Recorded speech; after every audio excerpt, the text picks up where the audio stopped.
காசா grand வழங்கும் கல்யாண மாலை விழாக்கால பட்டிமன்றம். இங்கே வந்திருக்கும் அனைவருக்கும் என்னுடைய மாலை வணக்கம். இவ்வளோ நேரம் உட்காந்து கேட்கும் போது, குறிப்பாக அனுகிரகா பேசும்போது, இந்த பட்டிமன்றம் மேடம் சொன்ன மாதிரி ஒரு 1000 டாபிக் பேசியிருப்பாங்க. கிட்டத்தட்ட சாலமன் பாப்பையா சார் அந்த சைக்கிளில் கூட்டிகிட்டு போனாங்கல்ல, அதில் இன்னொரு இடம் இருந்தால் அனுகிரகையும் அப்படி கூட்டிகிட்டு போயிருக்கலாம். அந்த காலத்தில் பேச வேண்டிய டாப்பிக்கை தான் அவங்க இன்றைக்கி அழகாக பேசிட்டு போயிருக்காங்க. ஜுவல்லுக்கு வேல்யூ இருக்கான், வேல்யூக்காக மட்டும்தான் நம்ம வாங்குறோம். ஜுவல் போடுறதுல இல்லை, பேங்க் லாக்கர்லேயே அதெல்லாம் வாங்க மாட்டோம். கரெக்டாக கார் பைக்குக்கு என்ன வேல்யூ இருக்குது? காரை வாங்கி வச்சுட்டு பைக்கில் போகிறாங்க. ஏமா காருக்கு பெட்ரோல் போடுறதுக்கு பைசா இருந்தால் நாங்கள் ஏமா கார் எடுத்துகிட்டு போக மாட்டோம்? அவன் கல்யாணத்துக்கே இன்றைக்கி 1 லிட்டர் பெட்ரோல் வந்து பைசா கொடுத்துட்டு போகிறாங்க. அந்த காலத்தில் வாழ்ந்துட்டு இருக்கிறோம். செவுத்தோட பேசுகிற மாதிரியே இருக்கான். இங்கிலீஷில் ஒரு சேயிங் இருக்குது, win the war lose the பேட்டில்னு வாங்க. அப்போ சில விஷயம் பேசும்போது செவிடங்காதில் ஊதின சங்கு மாதிரி இருக்கிறது நல்லது அப்படின்றது ஆண்களுக்கு தெரியும். எதுக்கு பேசி பதில் பேசி, அதனால தான் சொல்கிறாங்க, எங்களுக்கு இருக்கிற மிகப்பெரிய வரப்பிரசாதமே தலையாட்டுறது. இது ஒன்று போதும். இங்கே பேசும்போது நான் மேலேருந்து உட்காந்து பார்க்கும் போதே பார்க்குறோம், சில ஆண்டிங்களாம் பக்கத்தில் இருக்க அங்கிள குத்துறாங்க. நம்மால் கொஞ்சம் கூட சளைக்காம அவ்வளோதான். அதனால தான் ஃபேமிலியே நிம்மதியாக இருக்குது. இதை புரியாம நீங்க பேசுனதுக்கெல்லாம் பதில் நானும் பார்த்தேங்க. சேஷாத்ரி பேசுறப்போ தலையாட்டினாரு. கரெக்ட். நாங்க எல்லாத்துக்கும் தலையாட்டு பேசும்போது தலையாட்டுறாரு. ஆமா. அப்புறம் தான் புரிஞ்சது அவர் பழக்கத்துல தலையாட்டுறாரு, பேச்சுக்கு தலையாட்டல. அப்புறம் சொல்றாங்களா, பையன் சரியா இல்லைன்னா கல்யாணத்தை பண்ணி வைன்னு. அது ஒரு 50 வருஷத்துக்கு முன்னாடி சொன்னாங்க. இப்போ என்ன சொல்றாங்க, கல்யாணத்தை பண்ணி வச்சுட்டாங்க, என் பையன் கிறுக்க மாதிரி சுத்திக்கிட்டு இருக்கிறான்றாங்க. நல்லா இருந்த பிள்ளைங்க இப்படி பண்ணிட்டாங்க அப்படின்னு. அதே மாதிரி சொன்னாங்க பாருங்க, டப்பாக்குள்ளேருந்து பைசா எடுப்பாங்களாம். இங்கே இருக்கிற வசந்தம் ஹோட்டலில் இன்றைக்கி பைசா கொடுக்க ட்ரை பண்ணுறோம், ஜிபே இருக்கான்னு கேட்குறான். யார் எலக்ட்ரிசிட்டி பில்லாம் போய் இபி ஆஃபீஸில் வாங்குறது? யார் போய் வெங்காயம் எல்லாம் கடையில் வாங்குறது? அதான் இன்ஸ்டாமார்ட்னு ஒன்று இருக்குது. இபி பில்லுன்னு ஃபோனில் தட்டினா ஆன்லைனில் பேமெண்ட் ஆகுது. அந்த பட்டன் நீங்கள் தட்டினா பேமெண்ட் ஆகாதா? இல்லை தெரியாமல் தான் கேட்குறேன். எதுக்கு உங்கள் அணியில் மட்டும் இஎம்ஐ டேட்டை நான் நினைவில் வைத்துக் கொள்வேன்னாரு. அவர் எதுக்கு நினைவு வச்சுக்கணும்? பேங்க்காரன் அவனே தான் லாவிக்கிட்டு போயிடுறாரு. இல்லையே, நாங்கள் ஓகே கொடுக்கணுமே, ஓடிபி நாங்கள் கொடுக்கணுமே மேடம். அதனால தான் நாங்கள் கண்ட்ரோலில் வச்சுருக்கோம். இன்னொரு பயங்கரமான ஒரு விஷயம் சொன்னாங்க. கார்ல் மார்க்ஸின் மனைவியிடம் வந்து கூறினார். ஒரே ஒரு கேள்வி கேட்கிறேன், கார்ல் மார்க்ஸின் மனைவியின் பெயர் என்ன தெரியுமா? மிஸ்ஸஸ் கார்ல் மார்க்ஸ்னு வேணால் சொல்லலாம். அதனால் 19 அடிச்சுட்டு போயிடுறது. அப்புறம் மல்டி டாஸ்கிங், இது வந்து ஆமாம், இது மித்து தான். இது ஆணுக்கும் கிடையாது, பெண்ணுக்கும் கிடையாது. சமீபத்தில் எங்கள் அத்தை வீட்டுக்கு போயிருந்தேன். எங்கள் அத்தை எங்கள் மாமாவை போட்டு செம்ம நொங்கி இருந்தாங்க.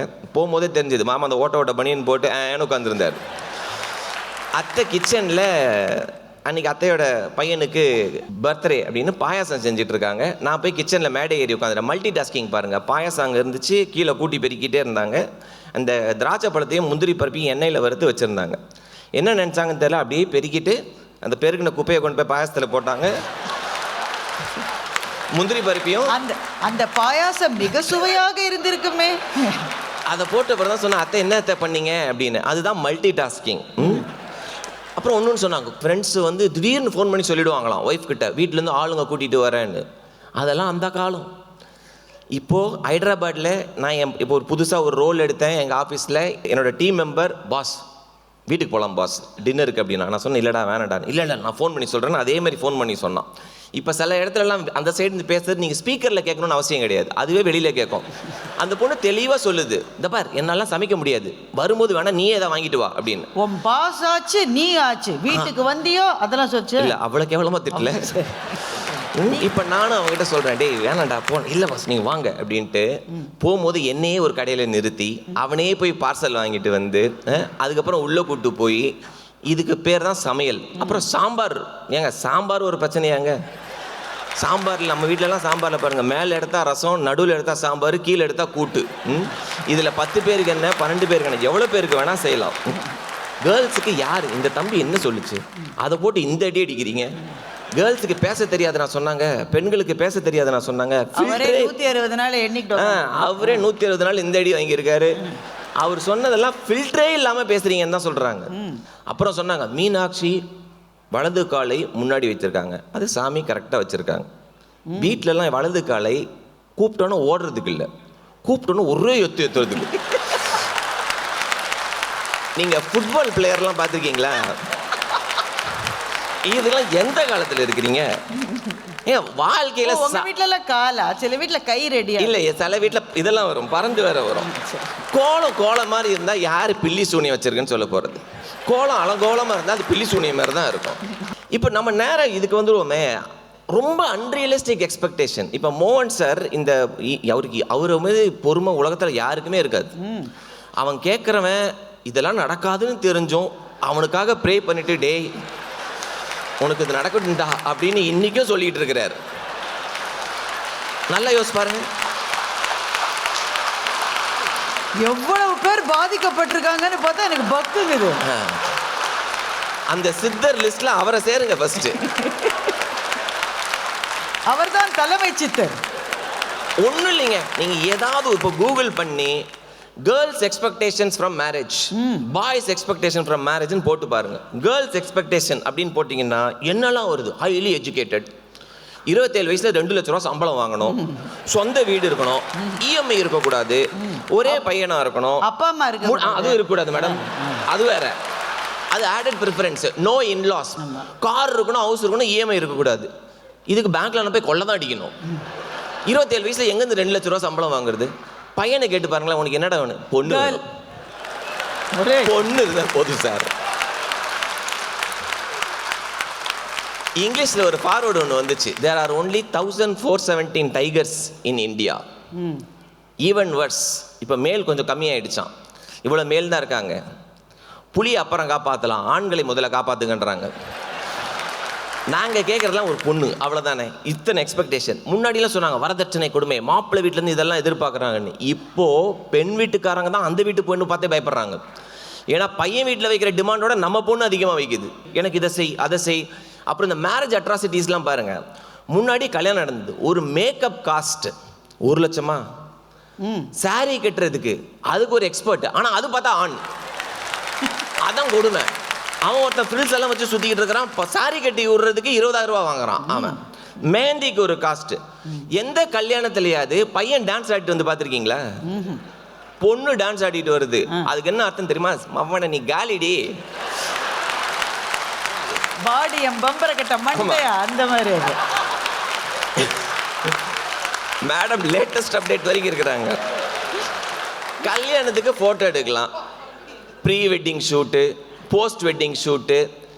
எங்கள் ஆஃபீஸில் ஒருத்தர் தான் ஐடியில் இருந்தால் ஃபோட்டோகிராஃபும் சூப்பராக எடுப்பான். திடீர்னு ஃபோட்டோகிராஃபியில் நிறையா சம்பாதிக்க ஆரம்பித்தான் பையன். மேரேஜ் வெட்டிங் ஷூட்டு இது மாதிரிலாம் நிறைய எடுக்கும்போது இப்போ கூப்பிட்றான், சார் ஹனிமூனுக்கு பேக்கேஜுக்கு ஃபோட்டோகிராஃபரை கூப்பிட்டு போகிற நிலைமைக்கு வந்தாச்சு. நம்ம இன்றைக்கி இருக்க சூழலில் நம்ம இன்னும் 50 வருஷத்துக்கு முன்னாடி இருந்த மாதிரிலாம் வச்சு பேசிகிட்டு இருக்கோம். இன்றைக்கி ஜாயிண்ட் ரெஸ்பான்சிபிலிட்டி. நான் பாத்திரம் கழுவுனா நீ எடுத்து வை, நான் கட் பண்ணால் நீ சமை, நான் மாப்பு போட்டால் நீ பெருக்கு, நான் துணி துவச்சா நீ காய போடு. இந்த அளவுக்கு வந்துச்சு ஷேர்ட் ரெஸ்பான்சிபிலிட்டி. முன்னாடி காலத்தில் ஜாயின்ட் ஃபேமிலின்னு இருந்தது. ஜாயின்ட் ஃபேமிலினா அப்பா அம்மா கூட இருந்தாங்க. இன்றைக்கி ஹஸ்பண்டும் ஒய்ஃபும் சேர்ந்துருக்கிறதே ஜாயின்ட் ஃபேமிலி ஆகி போச்சு. இதில் அதான் சொல்கிறாங்க, அந்த காலத்தில் எங்கள் அப்பா நியூஸ் பேப்பர் படிச்சுட்டு இருந்தார், இந்த காலத்தில் நம்மால் காலையில் டைப்பரோடு சுற்றிக்கிட்டு இருக்கிறாரு ஸ்கூலில் பையனை விடுறதுக்கும். அதெல்லாம் அந்த காலம். ரெண்டாவது, நம்மளுடைய ஸ்டைல், அரசியாக இருங்க, தலைவராக இருங்க, இந்த டெர்மினாலஜி என்ன வேணால் வச்சுக்கலாம். ஆஃபீஸில் இன்றைக்கி நம்மளுடைய ஸ்டைல் எப்படி இருக்கோ அது மாதிரி தான் கிட்டத்தட்ட வீட்லேயும் இருக்கும். நம்ம சேஷாத்ரி சார் சொல்லும் போது ஒரு விஷயம் சொன்னார், மேடமோடைய தீர்ப்பை கோடிட்டு காமிச்சார். அந்த தீர்ப்பில் நீங்கள் நல்லா நோட் பண்ண வேண்டிய பாயிண்ட், ஆண்கள் 51 விழுக்காடு, பெண்கள் 49 விழுக்காடு. அதாவது டிசிஷன் மேக்கிங்கில் இமோஷன்ஸ் இல்லாமல் ஒருத்தரால் டிசிஷன் எடுக்க முடியும்னா அது ஆண்களால் தான் முடியும். ரைட்? இதெல்லாம் யோசிக்க மாட்டாங்க, இதுதான் ரைட்டு. துணிவோட டிசிஷன் எடுக்க முடியும். நீங்கள் எதுக்காக அப்பாவை தேடுறீங்க? வீட்டில் அப்பாவை தேடும் போது அப்பானா ஒரு பலம், அம்மா ஹார்ட் அப்படின்னா அப்பா பேக் போன். ஹார்ட் சில டைம் சரியில்லைன்னா கூட சர்ஜரி பண்ணி சரி பண்ணிக்கலாம். பேக் போன் கஷ்டம், அது இல்லாமல் நிற்க முடியாது. அது மாதிரி சொல்லி காட்டுற அந்த அந்த அந்த குணமும் ஆண்களுக்கு கிடையாது. அடுக்கிக்கிட்டே போகலாம். நம்மளுடைய நீங்கள் கிரைசிஸ் ஒரு கிரைசிஸ் சுச்சுவேஷன் வருதுங்க, வீட்டில் வந்து ஒரு பெரிய துயரம் வருது. அந்த டைமில் யார் அந்த வீட்டில் பக்கபலமாக இருக்காங்கன்னு பார்க்குறீங்கன்னா நான் தான் இருப்பார். எந்த ஹாஸ்பிட்டலில் போடணும், நல்ல பெரிய பெரிய முடிவுலாம் எடுக்கணும்னா பாருங்களேன், பையனுக்கு எந்த ஸ்கூல் போடணும், எந்த காலேஜ் போடணும், எங்கே இன்வெஸ்ட் பண்ணணும், இதெல்லாம் பார்த்தீங்கன்னா மிகப்பெரிய டிசிஷன் எடுக்கிறது யாருன்னு பார்த்தீங்கன்னா ஆண். ஒரே ஒரு நிமிஷம், நான் இன்றைக்கி காலையில் நடந்த ஒரு நிகழ்வை மட்டும் நான் சொல்லி முடிச்சுக்கணும்னு நினைக்கிறேன். இன்றைக்கி காலையில் ஏர்போர்ட்டுக்கு வந்தேன், என்னோடய வண்டி வர்றதுக்கு கொஞ்சம் டைம் ஆச்சு, உட்காந்துருந்தேன். பக்கத்தில் ஒருத்தர் 2 சூட் கேஸோடு உட்காந்துருந்தார். துபாயிலேருந்து வந்து இறங்கியிருக்கார். பேச்சு கொடுத்தாரு. அப்போ கேட்குறாரு, நீங்கள் என்ன சார் எங்கே சார் வந்தீங்க? ப்ரோக்ராம் வந்திருக்கேன். அப்போ சொல்கிறேன், என் ஃபேமிலிக்காக வெயிட் பண்ணுறேன். நான் வெயிட் பண்ண தருணத்தில் அந்த ஃபேமிலி வருது. அவங்களோட வீட்டுக்கார அம்மா வந்து குழந்தைக்கு அப்பாவை இன்ட்ரடியூஸ் பண்ணி வைக்கிறாங்க.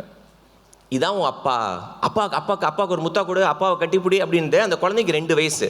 குழந்தை பிறந்தப்போ வந்து பார்த்த அப்பா அடுத்து 2 வருஷம் கழிச்சு தான் குழந்தையே வந்து பார்க்குறாரு. ஒரு நிமிஷம் யோசிச்சு பாருங்கள், எத்தனை தகப்பன்மார்கள், அதுவும் இந்த லோ இன்கம் ஃபேமிலி குரூப்பில் மலேசியாலையும் கோலாலம்பூர்லேயும் துபாயிலையும் கன்ஸ்ட்ரக்ஷன் வேலையில் இருந்துட்டு அவங்களோட இளமை காலத்தை எல்லாத்தையும் ஃபேமிலிக்காக விட்டு கொடுத்துட்டு கடைசியில் வரும்போது அந்த குழந்தை அந்த அப்பாவோட ஒரு கனெக்டே இருக்காது. அதனால் குடும்பம் நல்லா இருக்கணும் அப்படின்னு அயராமல் வேலை செஞ்சு பாடுபடுற அந்த ஆண் என்றைக்கும் அதை சுற்றி காமிக்கிறது கிடையாது. உன் ஆட்சியாகவே இருக்கட்டும், ஆனால் குடும்பம் நல்லா இருக்கணும் அப்படின்னு நீங்கள் யோசிச்சிங்கன்னா அது கண்டிப்பாக ஆணாக தான் இருக்க முடியும். அதனால தான் சொல்கிறோம், மென் ஆர் ரோல் மாடல்ஸ்னுவாங்க. அப்பான்னா நம்மளை ரோல் மாடல்னு சொல்லுவோம். ஃபைனலாக ஒரு விஷயம் நான் சொல்லி நிறைவு பண்ணிக்கிறேன். பீஸ் ப்ரைஸ் அப்படின்னா என்னங்க? அமைதி காக்கிறது. உண்மையாகவே நோபல் பீஸ் ப்ரைஸ் யார் கொடுக்கணும்னா எங்களை மாதிரி ஆண் வர்க்கத்துக்கு தான் நீங்கள் கொடுக்கணும். ஏன்னா குடும்பம் இன்னைக்கு ஒரு நிலையான நிலைமையில் இருக்குது, ஒரு காமாக இருக்குது. எல்லாத்துக்கும் காலத்தில் வாங்கி அப்படி பண்ணிவிட்டு அந்த சாரின்னு ஒரு வேர்டு இருக்குது பாருங்கள், அது எந்த வித ஈகோ இல்லாமல் சொல்லக்கூடிய ஒரு வர்க்கம் இருக்குன்னா அது ஆண் வர்க்கம் தான் என்று கூறி நடுவர் அவர்களே நல்ல தீர்ப்பு வழங்குமாறு கூறி விடைபெறுகிறேன். நன்றி, வணக்கம். தேங்க்யூ. சுஜித் ஒரு பேச்சாளராக பிரம்மாண்டமாக வளர்ந்திருப்பதை பார்க்கையிலே உண்மையிலேயே எங்களுக்கு பெரிய மகிழ்ச்சியாக இருக்கிறது. கல்யாணமாலே அதற்கு செய்திருக்கிற போட்ட விதை இன்றைக்கு இவ்வளவு அழகான மரமாக வளர்ந்திருக்கிறது. ஒரு கார்ப்பரேட் செட்டப்லேயே இருந்து பேசி பழகின உங்களுடைய பாடி லாங்குவேஜ், அவங்களுடைய சாய்ஸ் ஆஃப் வேர்ட்ஸ் எல்லாம் ரொம்ப வித்தியாசமாக இருக்கும். அது எல்லா மக்களையும் போய் தொடுகிற மாதிரி இருக்காது. அந்த ஆரம்பத்திலிருந்து வந்து இன்றைக்கி என்ன போட்டிருக்காரு சுஜித் பார்த்தீங்களா? எனக்கு ரொம்ப பிடிச்சது ஒன்று தான், காலம் முன்னாடி வச்சதை பற்றி சொன்னார். ஒரே எத்து அதுக்கு தான் முன்னாடி வச்சு காத்திருக்கேன் அந்த அம்மா. தத்ரூபமாக சொல்ல முடியும்னு யோசிப்பாங்க. சுஜித்தனுடைய பேச்சில் எனக்கு ரொம்ப பிடித்தது, உண்மையிலேயே இந்த தலைப்பு இவ்வளவு பழமையான தலைப்பு தானே. இப்போ நான் சொல்ல ஆரம்பித்த போது அதானே சொன்னேன். 60 வருஷம் 50 வருஷத்துக்கு முன்னாடியிலிருந்து வந்த தலைப்பு 1000 தடவைக்கு மேலே நடந்திருக்கும். இன்றைக்கும் கூட இந்த தலைப்புக்கு ரெலவென்ஸ் இருக்கா, பொருத்தம் இருக்கா, இன்னமும் கூட இதே தான் பேசிகிட்டு இருக்கணுமா அப்படின்னு சில பேரினுடைய நெஞ்சத்திலாவது ஒரு கேள்வி வந்தால் சுஜித்தினுடைய பேச்சு அதற்கு ஒரு பதிலாக அமைந்தது என்று நான் நினைக்கின்றேன். ஒரு குடும்பம், ஒரு திருமணம் என்பதில் இருக்கிற டைமென்ஷன்ஸ் எல்லாமே மாறிட்டு வர்றதை மிக மிக தத்ரூபமாக சுஜித் இங்கே சொன்னார். அதனால தான் இன்றைக்கு அது பேசப்பட வேண்டும். பெண்கள் எப்படி ஒரு வீட்டில் மாறி வருகிறார்கள்னு சொன்னதோடு இல்லை, ரொம்ப அழகாக ஒரு விஷயம் சொன்னார். ஆண் தான் பிக் பிக்சர் எப்போவுமே வச்சுருப்பான். அது உங்களுக்கு எல்லாருக்குமே அது புரியும்னு நினைக்கிறேன். அந்த சின்ன சின்ன விஷயங்களுக்காக ரொம்ப எனர்ஜியை செலவழித்து கத்தி சண்டை போட்டு நான் சொன்னது தான் கரெக்டுன்னு நிறுவுவதற்கு பல ஆண்கள் முயற்சி செய்வதே இல்லை. நமக்கு என்ன தோணுன்னா, அவங்க பேசவே மாட்டேன்றாங்க, எந்நேர வாயை மூடிட்டு அப்படியே இருங்க, குழக்கட்டையா வாயில், அப்படி தான் நமக்கு தோணும். அவங்க ஏன் பேசலைன்னா, நான் ஒன்று சொன்னால் நீ சும்மா இருப்பியா, நீ ஒன்று சொல்லுவேன், நான் பதிலுக்கு ஒன்று சொல்ல, இந்த ஒன்றும் இல்லாத உப்பு பெறாத விஷயம் சண்டையாகக்கூடாது, இதை விட நான் பேசாமல் இருக்கேன், நான் தோத்துட்டதாகவே வச்சுக்கம்மா, சாரிம்மா அப்படின்னு தப்பே செய்யாத போது சாரி கேட்கிற ஆண்களால் தான் குடும்பங்களாக இருக்கிறதுன்ற உலகத்தில் இருக்கிற அத்தனை ஆண்களுக்கும் கொடுக்கப்பட வேண்டியது தான் அமைதிக்கான நோபல் பரிசு அப்படின்னு பிரம்மாண்டமான ஒரு ஸ்டேட்மெண்ட்டை சுஜித் விட்ட போது கவிதாவோட கையை நான் பிடிச்சேன். நீங்களாம் பார்த்தீங்களா இல்லையா? ஏன்னா அப்போவே எந்திரிச்சு பதில் சொல்கிறது. இன்னும் ஆமாம் இல்லைம்மா மணி அடித்து அவர் பேசி முடிச்சப்புறந்தாம்மான்னு சொல்லி கஷ்டப்பட்டு உட்கார வைத்திருக்கிற கவிதா என்கின்ற புயல் ஒரு தென்றல் புயலாவதை இப்போது நீங்கள் பார்ப்பீர்கள். ராஜபாளையத்திலிருந்து வருகிற புயல்.